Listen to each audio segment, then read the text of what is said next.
is Raheem?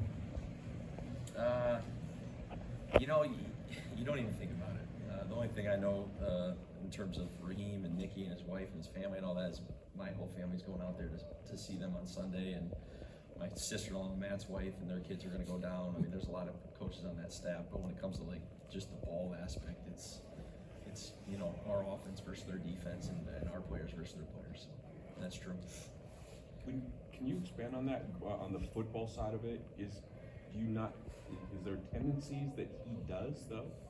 Yeah, I don't think you ever want to overthink that, because obviously they know a lot about us, we know a lot about them, but if you start overthinking that, it's hey, what do they do well? What do they put on tape?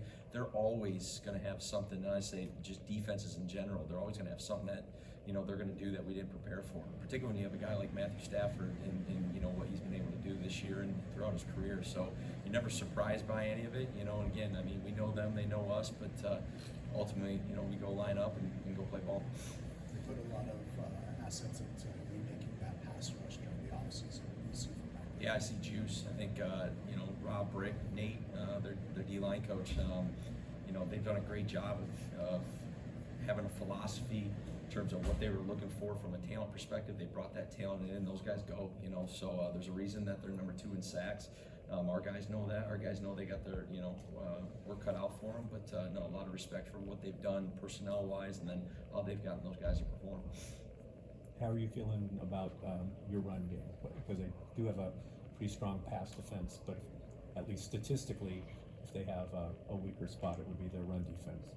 Yeah, I always feel good about our run game because I trust our guys, but every week is hard. It's hard to run the ball, so in this league each and every week. But, we put a lot of time into it to try to put these guys in good positions, and then our guys, have to go out in there and execute it. But they know each and every week, regardless of what the numbers are, it's hard to run the football in this league. And they know we like to run it. We've ran it pretty well over the last month or 6 games or so. So, I'm sure they're going to have a plan for that as well.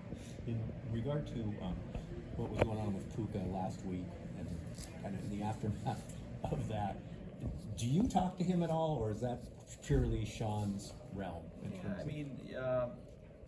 I'll keep some of the stuff that Puka and I talk about, between us, but I just check up on all these guys, so sometimes organically, we'll talk about those kind of things, but Puka's a good dude, and he hears you, and I love that dude.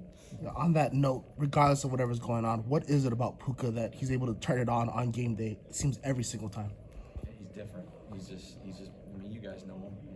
He has, that smile when he's at the podium and when he's not playing ball. But when he straps it up for the 60 minutes he's out there, it's a pretty cool little deal. And he's always been like that. There's a reason he was a stud in high school and a big-time recruit. Went to Washington. He was a stud at BYU. He just got a little bit banged up here and there.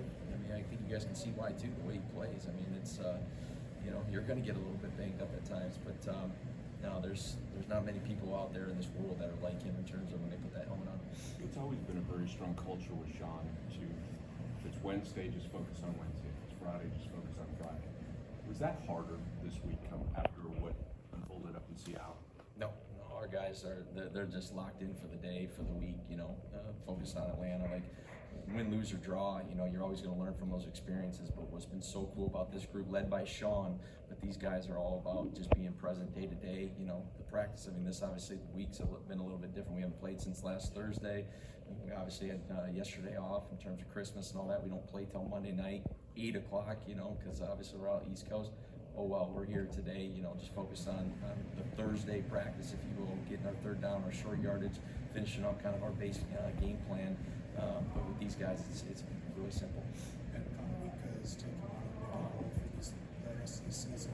What have you learned about him as a coach working with him? Yeah, I got to know Ben pretty well this off season, and then obviously during the season you don't spend as much time with other areas of the staff outside of the staff meeting here and there. So, but he's a good dude. He's been a really good coach in this league. It's the circumstances are what they are. So no doubt he's going to do a great job. Very good. Thanks, guys.